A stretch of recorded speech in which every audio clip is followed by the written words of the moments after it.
Well, good morning. Once again, we're back after a week off, actually, while we were traveling in New York. I'll talk a little bit about that in a minute. But we've got a great show today because one of our favorite people is back with us with a very interesting topic. We'll be talking to Ann Davis East in a few minutes.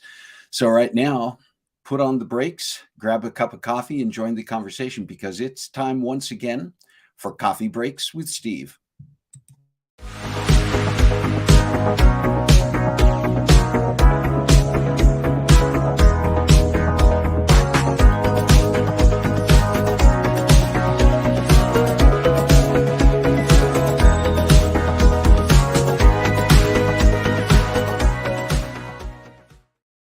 Oh, it's good to be back. Good morning to all of you. I see a few people on here. Corey Ann Woodard was on right away.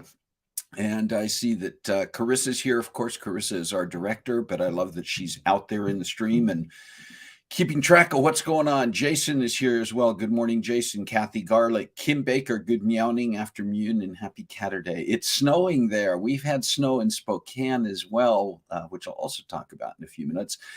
Jerry Zetterval, good morning. And yeah, it didn't throw you on screen, Carissa. You're fine. This is weird sometimes when we've got because Carissa is our director and also one of the administrators. And every now and then, if the system throws you out and you come back in, it pops you right up into the live stream. So she was concerned about that. If that happens, we just say hi to her. Yeah, as you do join the conversation this morning, make sure that you do say hello in the chat so that we know that you are here. Make sure that you participate in the conversation today. I think it's going to be a very interesting conversation, one I've been looking forward to. But want to welcome everybody back after a couple of weeks off. And if you were following us at all, following either the Coffee Breaks on Facebook or following my personal Facebook, you know that Carol and I were in New York for about a week. Overlapping last Saturday, which is why we were not on the air last Saturday, but we had a great time. It was very interesting because, as I mentioned, we've kind of jumped straight into winter weather here in Spokane. And sorry, I'm checking a couple of things here on the side. Okay, there we go.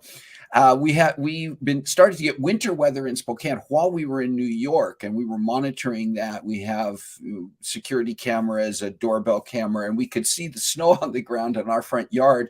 While in New York in November, we were enjoying temperatures that were averaging in the mid 70s all week with basically clear skies. I mean, it was like being there in spring. It was like being there in early fall, just coming off of summer. It was amazing. And at the same time, you started to see things like inside Macy's. Outside of Macy's still looks normal. They haven't decorated for Christmas yet. I think they wait till just before the Thanksgiving Day parade to do that. But you go inside Macy's and the Christmas decor is up everywhere. It was gorgeous. It was amazing. And you start to go around town and you're seeing all the signs in downtown, midtown Manhattan of Christmas coming. And it was 70 degrees. And this last Sunday was the New York Marathon. And they were concerned because the runners were going to, even starting in the morning, it was already in the 60s. And that's not good. That's not good temperature for a marathon. And so as they were concerned for the runners, we talked to a couple of the runners that we ran into afterwards. And they're saying, yeah, it was a bit more of a challenge. So it was an interesting week. We had a great time. Hello, Rick Venturi. Jerry Thompson is on here. Good morning, Jerry. Yeah, let's see what else. We did have a chance, and you may have seen this on the Facebook. We had an opportunity to connect in person, Carol and I, with some friends from over the years who have been guests on Coffee Breaks. You may recall back in the spring, back in March, Jonathan and Carol Seagull, who live in Manhattan, were on Coffee Breaks. And we just talked about life in New York. And that was just before Carol and I took an East Coast trip with two of our grandsons that included a few days in New York. And so it was interesting back then to talk to Jonathan and Carol. We didn't get a chance to connect in person on our April trip. Oh, I swallowed that wrong. I may cough. But we made arrangements on this trip when it was just Carol and I to, yeah, here we go. Excuse me just for a minute. Swallowed that coffee wrong. to get together with Jonathan and Carol for dinner one evening. We also, just a couple of weeks ago, 3 weeks ago, had on Coffee Breaks with Steve, Chrissy Whitehead, a Broadway TV and movie actress who has transitioned to being a coach, a teacher, a mentor, a director, a choreographer. And while we were in New York, we were privileged to go and see her one-woman show that she talked about on Coffee Breaks in my own little corner, and it was amazing. It was fantastic. It was transcendent. I mean, just really, I can't even tell you enough about it. If you go on ChrissyWhitehead.com and look up, she's got some information on there about the show on her Facebook page as well. But then we were also had the opportunity to get together with Chrissy for coffee and dessert one afternoon while we were there and just sit down and just spend some time with her. And so to me, that was great because with the Seagulls, with Jonathan and Carol, we got to spend time with friends, people we've known for years. And we got to spend time with a new friend in Chrissy Whitehead, who just an amazing, amazing person overall. And then just we were able to go see, in addition to Chrissy's one-woman show, we saw the musical Six, which is about the six wives of Henry VIII. That was amazing. And we saw Music Man with Hugh Jackman, Sutton Foster, and just a marvelous cast in that production. So that was great. And we had an opportunity to go to there are several of these venues in New York, and there are different places around the country, I think, where they do this, where they have singing wait staff.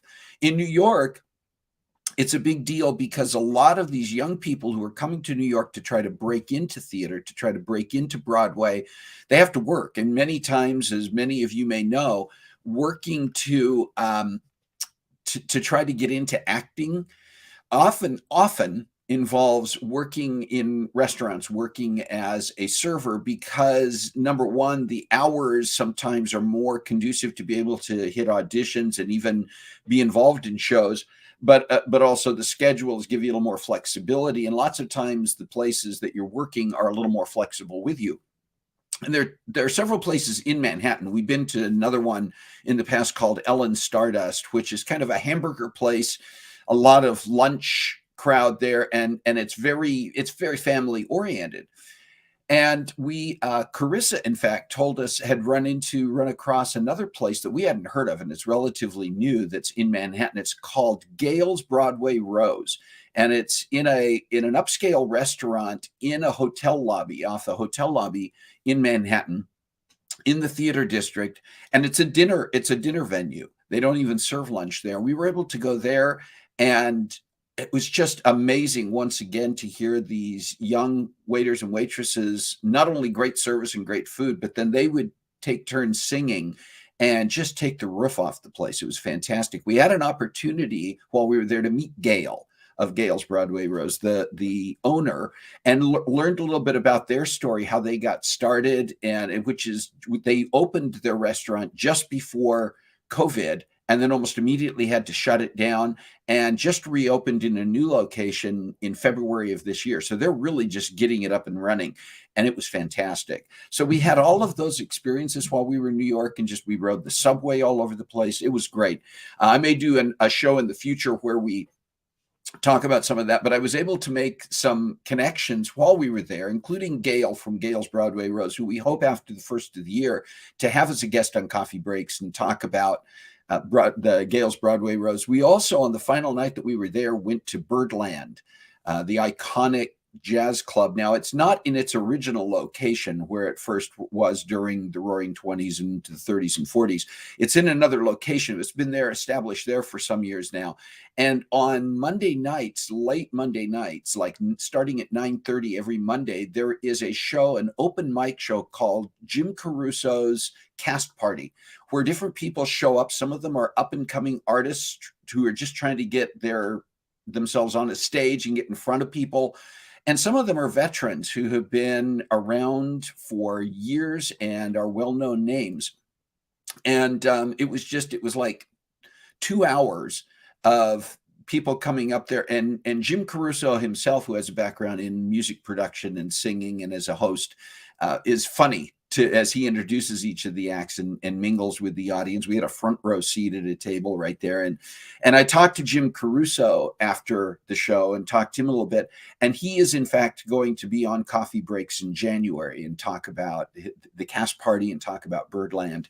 And another artist, one of the artists, up and coming artists who sang that night and who we met there, I had a chance to chat with her briefly, and she talked about how she is working her way through the process of just trying to make it in New York. And she has actually been very creative with it. A young lady by the name of Izzy Stein. And Izzy is going to be on Coffee Breaks in February of next year. We already had some conversations about that, to tell her story about trying to make it in New York and trying to make it as an artist, an up-and-coming artist. So some interesting things that just come out of that. We also want to have, I mentioned Carol and Jonathan Siegel. Jonathan has just written a musical himself that he's trying to get marketed and out there. And I've heard tracks from that. He's been posting tracks from the musical online. And it's a really, really fun family musical called Space Vacation. And it's about a family, a futuristic family going on vacation, full of music, full of funny dialogue. And so we're looking at having Jonathan back at some point to talk about his musical and to share a little bit about that. Anyway, those are just some things that came out of our trip to New York, which was fantastic in and of itself. Hello, Kathy Glavin. Yes, I do see you there. And I'm going to talk about you a little bit more in a couple of minutes. And I think you know why. She's Kathy. I love you. Let's talk about some special days, and I want to get on to our guest today. So some special days coming up this week. Today is National French Dip Day. How many of you are fans of French dip sandwiches, of the French dip? My wife, I love French dips, but my wife, Carol, is a huge fan. In fact, if I remember correctly, the very, very, very first date we ever went on, we went to dinner and we went to the circus. You can make whatever you want to of that. Defining our lives ever since. But we went out to dinner, and if I recall correctly, that was what Carol ordered the first date that we went out on, was a French dip sandwich. But the French dip sandwich was actually, it was, this day was created by Cole's Restaurant in Los Angeles just a few years ago in 2018.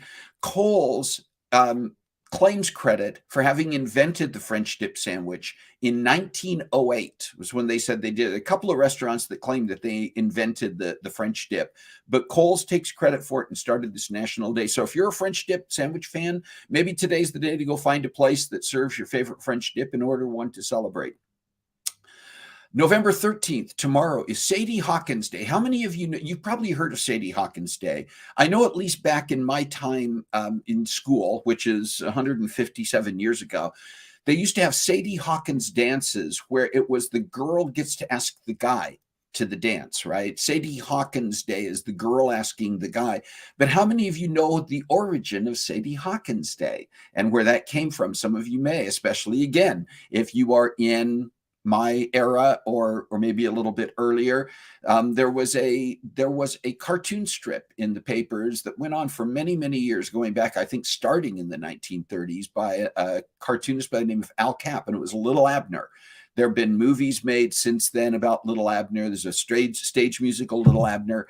But if I'm remembering the exact story, the mayor of Dogpatch, which was the town that Little Abner, isn't it terrible that I know the details of this? That's all right. Maybe it's great that I know the details. The mayor of Dogpatch had this very let's say she was not the most attractive girl in town, his daughter, that he was always trying to marry off. And so Sadie Hawkins Day in the Little Abner stories was created so that all the eligible men got a head start, and then Sadie would get to chase them and try to catch one. So the mayor could marry off his daughter. And so that's where Sadie Hawkins, that whole tradition and thing got started. And let's see, Kathy Garlick got it originated with Little Abner. And so Sadie Hawkins Day still exists. I don't know if anybody does anything with it anymore. I don't know if they still do things in some of the schools, Sadie Hawkins Day dances or anything. It may be now considered a little bit politically non-correct to do that. I'm not sure. But tomorrow is Sadie Hawkins Day. So if there are any of you young women out there who are single and, tomorrow's apparently your day to go chase down a guy. I'm not going to judge either way. I'm not going to make anything out of that. Hey, if I have not yet said hello to you, I'm just going to interrupt real quick here. Scott Glovin, thank you. I have not yet said hello to Scott. Hello, Scott. And if I haven't acknowledged you yet, please, even if you've been making comments, I've been busy with other things you're jabbering on endlessly. So make sure you say hello so I can say hi back to you. Monday, November 14th is a couple of things, there's several things, but it's National Pickle Day. Are you a fan of pickles? And if so, are you a dill pickle, sweet pickle? What is your pickle preference, and how do you use them? Are you just to take a pickle out of a jar and eat it kind of person? Are you, it has to go on the hamburger and it has to be sliced a certain way? Are you a pickle person? Well, Monday apparently is National Pickle Day. So that's the day. If you've had your French dip today, you can skip a day tomorrow while you're running away from women who are chasing you. And then on Monday, go out and have a pickle. All right. Yes. And Shalane, I knew that you were a fan of dill pickles. That goes back many, many years. Shalane would make herself, when she was a young child, she would make herself a sandwich with just pickles in it. And that was an amazing thing. The other thing on Monday is it's World Diabetes Day. And it's a day for people to kind of recognize the needs to, I guess, after eating French dip sandwiches and pickles, I guess there'd be worse things.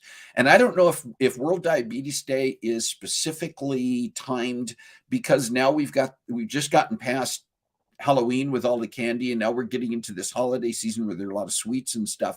But it's not just eating sweets. There's a lot of different foods that can be detrimental to your system in terms of the things that cause and contribute to diabetes. But it's a day to be aware of that. Maybe get yourself tested, or if you already know that you have diabetes, continue to work on the things that you need to there, whatever that means. 15th, Tuesday, is Clean Out Your Refrigerator Day. I have to also believe that is timed somehow. The information I found didn't say this, but again, we're getting ready for the holidays. Everybody's got all these special dishes they're preparing. You got to have room to stick that big turkey in there. And sometimes we just kind of forget some of the stuff that's stuffed back on the shelf of the refrigerator. So apparently Tuesday is the day to clean out the refrigerator. I hope to the high heavens that you're not doing that just once a year. And also Tuesday, this is something that resonates with me, and I think with my guest Anne, because of our mutual backgrounds in the nonprofit world. But Tuesday is National Philanthropy Day, and it goes back into the 1980s. 1985 was the first actual formal National Philanthropy Day. And if my information and my participation is correct, National Philanthropy Day was established by the Association of Fundraising Professionals, the AFP, which I've been a member of, Anne has been a member of, and is an actual international organization that promotes the fundraising profession in a variety of ways. And National Philanthropy Day is a day that recognizes individuals, companies, foundations, organizations of various kinds that are contributing to the greater good, making an impact in the world through their financial contributions, through their volunteerism, through their advocacy, through a number of things. So that is also this week, National Philanthropy Day. You may see some things pop up in your local newspapers. You may see some things on television. You may see a variety of things about organizations particularly in this next week, many of them on Tuesday, that are holding special events to acknowledge and to honor those who are philanthropists, who are making a difference. Anyway, easy for me to get on the soapbox with that one. The 16th, Wednesday, is an international day. It's International Tolerance Day. Now, that word has taken on a lot of meanings in recent years, but this day on the 16th is actually one that is supported by the United Nations. It's a UNESCO day, and it's to promote the idea that we honor and respect people regardless of their backgrounds, regardless of whether we agree or disagree with them. Tolerance, unfortunately, in recent years has often come to mean that you have to actually support openly everything that I support. If I'm a religious person and you don't support my religion, you're being intolerant. If I have a certain social situation or a gender identity or whatever it might be, and you don't openly advocate for that, then you're being intolerant. Now, I'm not going to get on a soapbox about this. Just wanted to say that this International Tolerance Day is not about saying you have to applaud everything that everybody else in the world does, but we can show respect. We can show that the tolerance that is due. So again, I kind of got on a mini soapbox there. Last place that I'm going to get on a soapbox is that Thursday is the Great American Smokeout. It's always on the third Thursday in November, the Thursday just before Thanksgiving. And it's the day to encourage people who are smokers to give up smoking, or if they're already in the process of doing that, to really encourage them to stay with it. So if you are a smoker, if you know someone who's a smoker, next Thursday is a day that you can help. We don't berate people. We don't belittle them. We don't in any way insult them. We just want to encourage those around us or ourselves, if we need it, to ask for that help and not be participating in an activity that's not healthy. But again, to each his own. The last thing I want to mention on special days is one that I said I would do, and Kathy Glavin said, talk about me. And I'm going to, because today is Kathy Glavin's birthday. So happy birthday to my dear sister-in-law. I love you very much. I'm glad you're here so that I can wish you that happy birthday live, even though we're not face-to-face. And I hope you have a fantastic weekend. Scott, make sure she has a great, enjoyable birthday weekend. So happy birthday. If you have a special day this week that I don't know about, that I didn't acknowledge, put it in the chat so that we can celebrate with you. And make sure, if you have a special day coming up in the rest of November or into December, that you email me or send me a private message or do something so I know it's there, so I can make sure that we do acknowledge it on Coffee Breaks with Steve.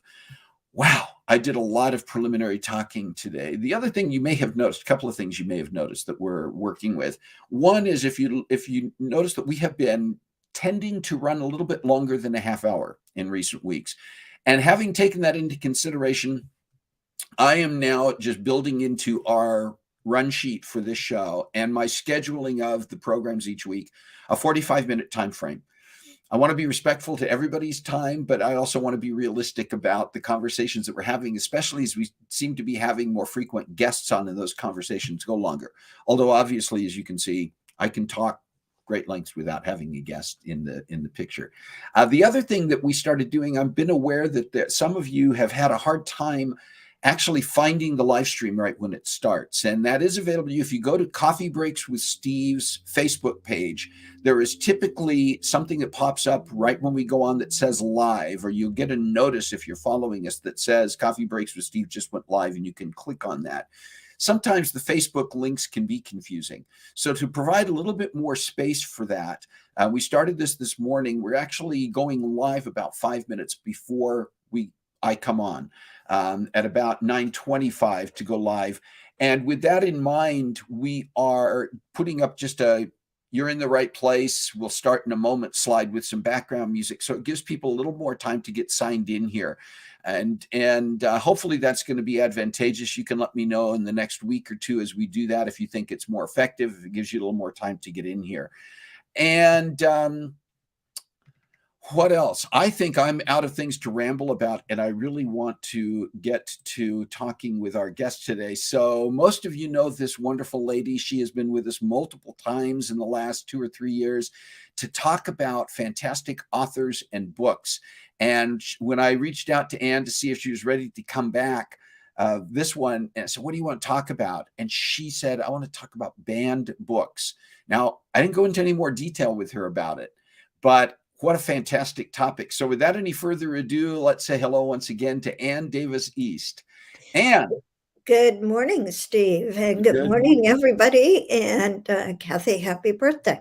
Yeah, absolutely. So banned, okay, Anne. Yes. Banned books. I mean, this is a topic that can go a lot of different directions. Banned books has been an issue socially, politically, for centuries in different settings and different venues. And books have been banned for a variety of reasons in different times and by different people. And when you get right down to it, banning a book, making it totally unavailable, I mean, let's face it, that's censorship, right? That is, and there's 3 reasons why books are being banned. Some of the reasons is they're sexually explicit. Yeah. Some because they have offensive language. And the third one is that it's just unsuited for any age group. Okay. And what you'll notice is that a lot of books these days are being banned by schools. Yeah. So, parents find that they're just not appropriate, or, they have one of these 3. So I'm going to give you a few little statistics. So between July 2021 through June 2022, over 2,500 instances of books were being banned. Wow. That affected over 1,600 book titles. Is that just in the United States, or is that worldwide, Anne? That's just in the United States. Wow. Yeah. And these books that are being banned are not just adult books. They're picture books, they're early reading books, they're teen books, they're adult books, they're fiction, they're nonfiction, they're science fiction. It hits across the board. What I've noticed in a lot of libraries is that they're putting together shelves of banned books. Oh, interesting. Encouraging people. And then there's a banned book week that encourage people to read these banned books. Some of them you kind of shake your head at. One is, this one I just discovered in Where's Waldo? Remember the book Where's Waldo? Yeah. Okay. That has been banned because there is a partially topless woman in one of the pictures. You know what? I have to interrupt you for a minute. It's in a if I know which one you're talking about, it's in a beach scene. Yeah. And we encountered it not in a book, but if I'm remembering correctly, one of our kids had a Where's Waldo jigsaw puzzle, and when they were putting the puzzle together, they ran across that piece that had that on there. And so as parents, and they were fairly young, we took the puzzle away, but I think I know where you're going with that. Go ahead and continue. The other one about Where's Waldo is that in the Texas prisons removed it because it has stickers in it.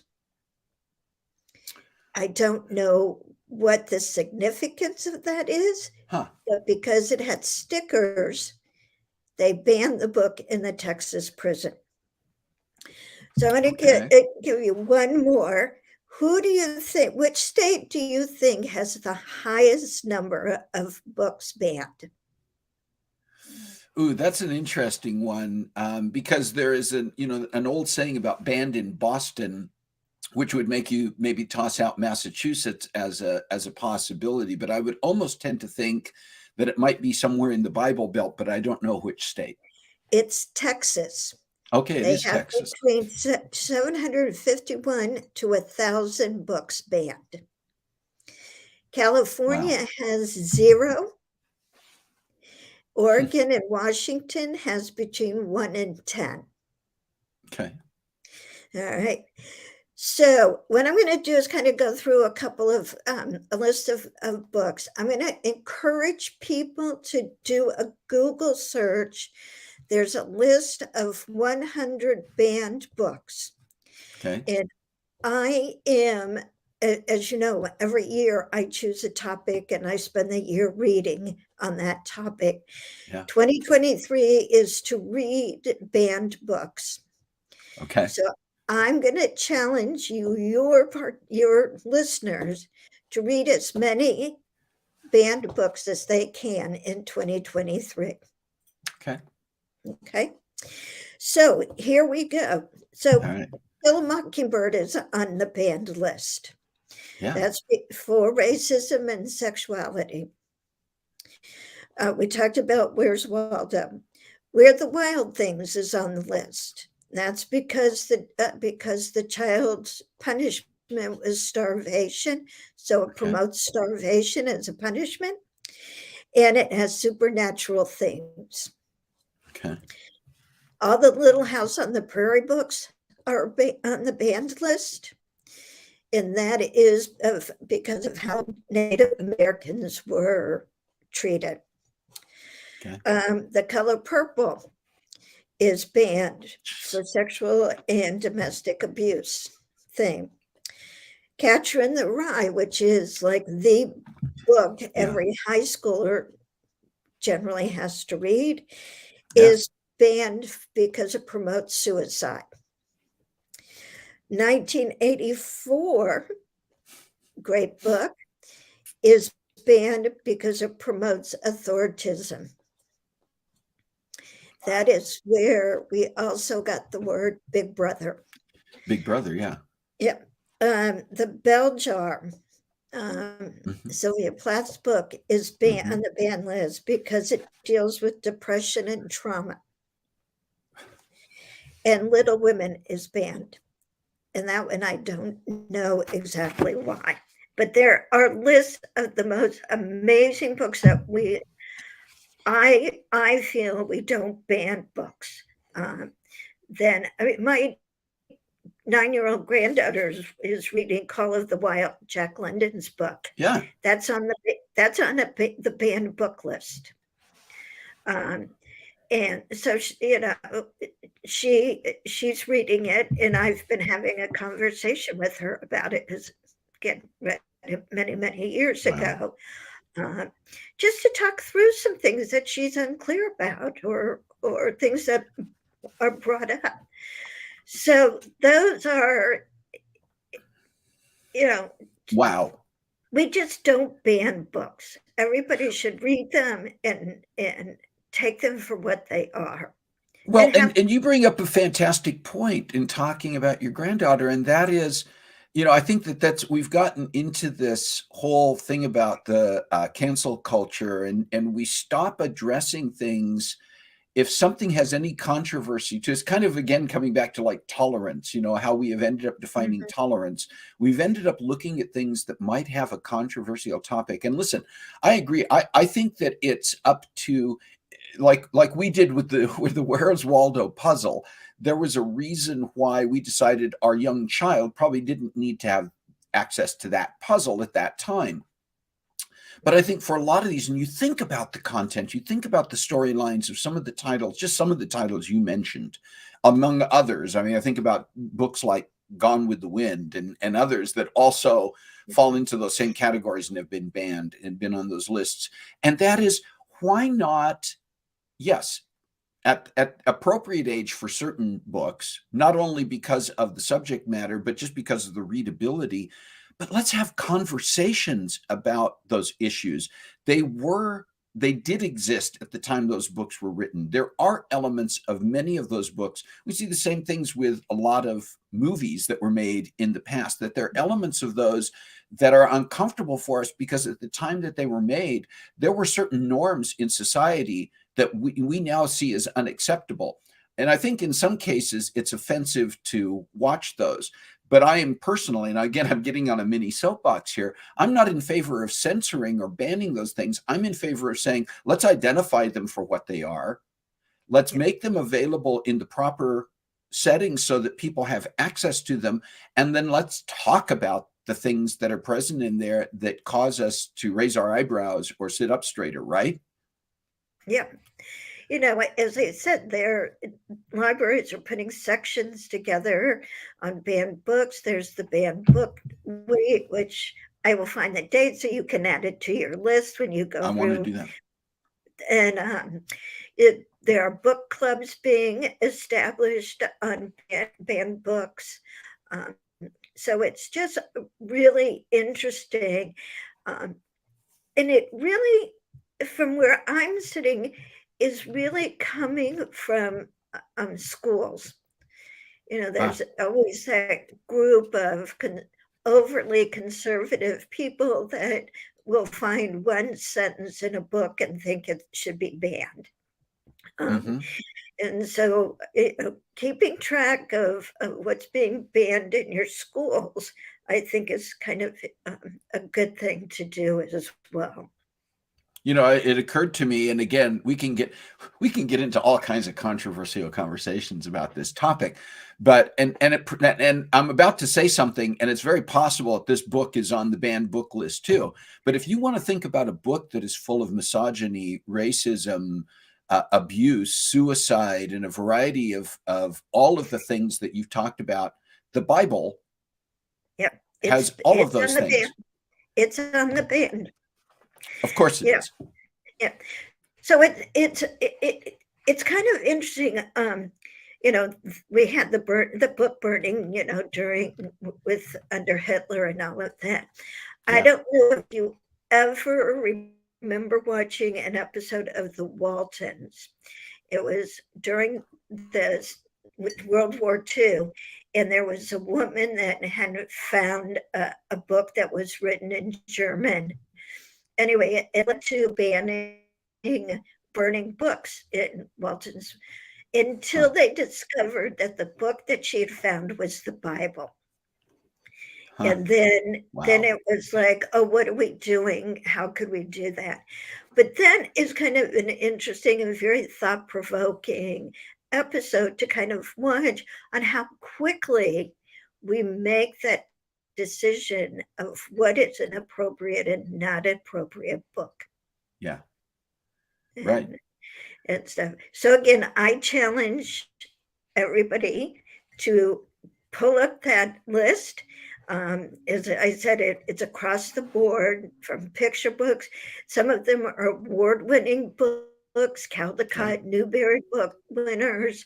Um, Yeah. in terms of children, to read them to your children at age appropriate, read the ones for yourself, um, and really think about why it's banned and what can you do to talk to people about it, um, Yeah.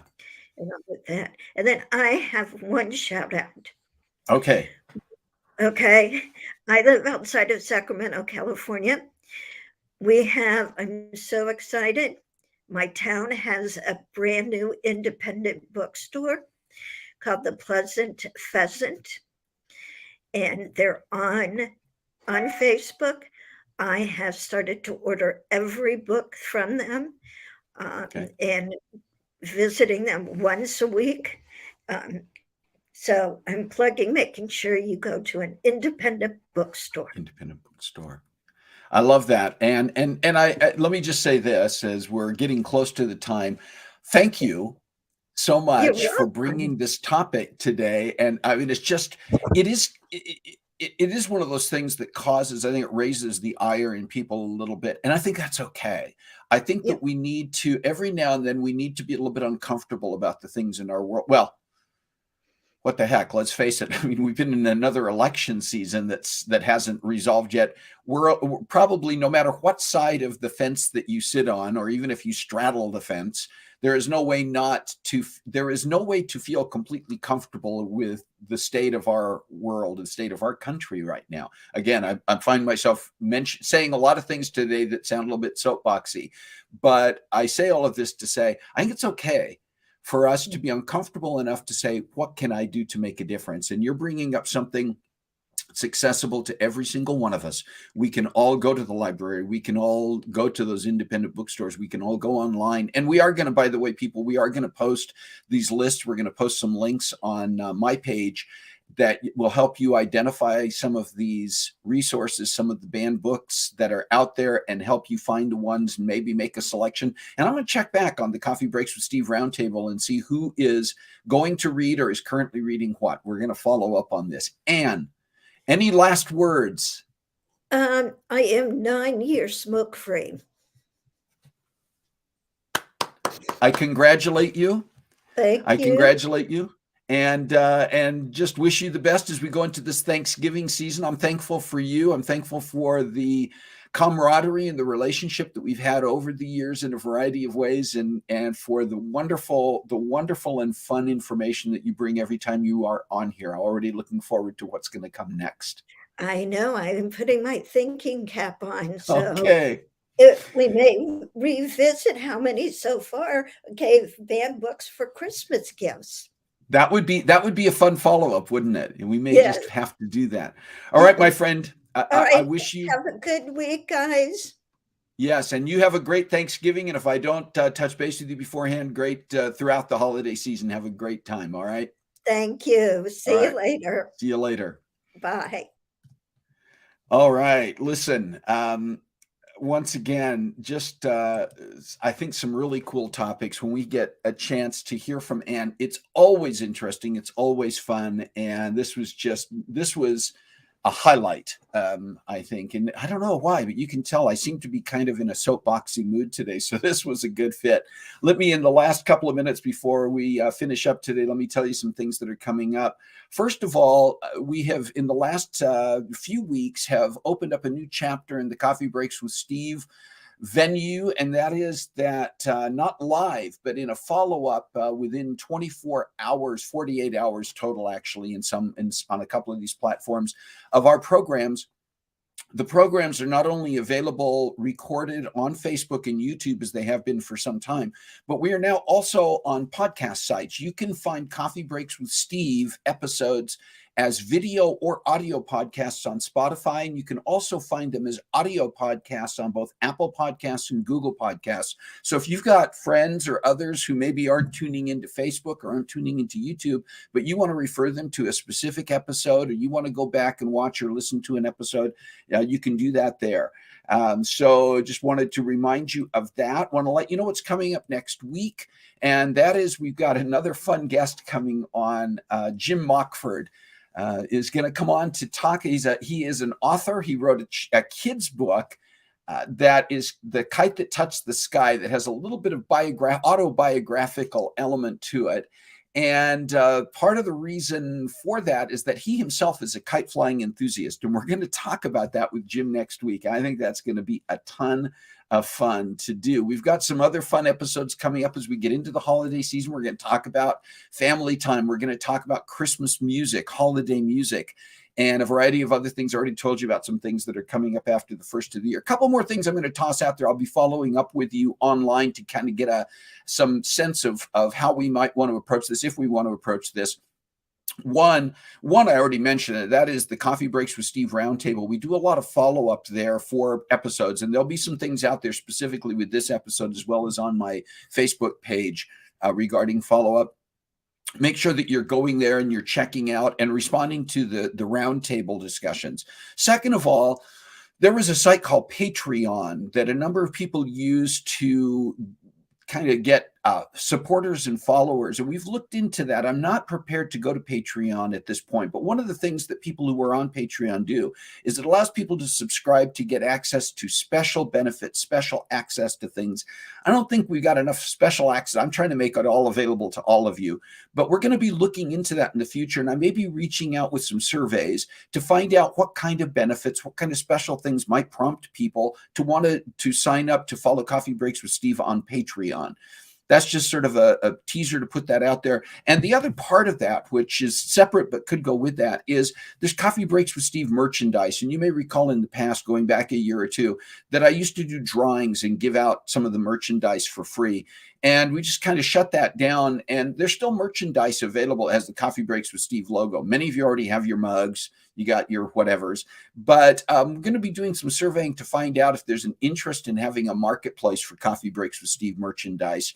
And again, probably all of that's very limited. I'm not pushing any of that at this point, just kind of curious because it has come up with people in the past wondering why we aren't doing Patreon, why we aren't doing merchandise marketplace. And I don't need to add anything else to my plate. But if that's something that would appeal to people, we'll look into doing that. In the meantime, thank you all for being here. I think if there is a date that as we've come off the elections, as we're talking about things like banned books, as we're talking about some of the issues that face us, I don't know that there is a better time to talk about or better way to end the show, as we always do, by saying, find a way to make a difference in your world this week. We can all do that in a variety of ways. I appreciate all of you. I want to thank you for being here. I want to have you look forward to next week, when we will have another guest on here, another episode of Coffee Breaks with Steve. And in the meantime, do find a way to make a difference in your world this week. God bless you. Have a great week.